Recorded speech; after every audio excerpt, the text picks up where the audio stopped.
Hey guys, my name is Afzal. In this video, I'm going to show you how to effectively transition from color to black and white or black and white to color in your videos in Adobe Premiere Pro. Let's begin by bringing the video onto the timeline.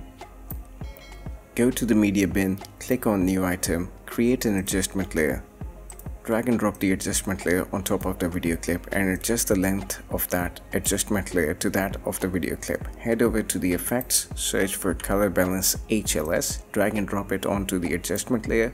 This type of transition is normally and mostly used to show a time that's gone by or an approaching time period. So let's begin by keeping the same idea in mind. So I'm going to start the clip with a black and white shot. This is actually a drone shot, a drone flying over the sea. I'm going to toggle the stopwatch icon in front of saturation. I'm going to create a keyframe, move it a little bit forward.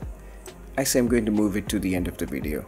And in the start, I'm going to set another keyframe to -100.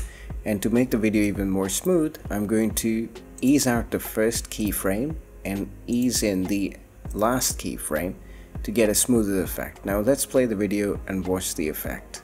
It will very subtly change the colors. This will very slowly transition from black and white into color. Well, that's about it for this video. If you enjoyed this video, hit that like button. And as always, thank you for watching and I'll see you in the next one. Take care. Bye bye.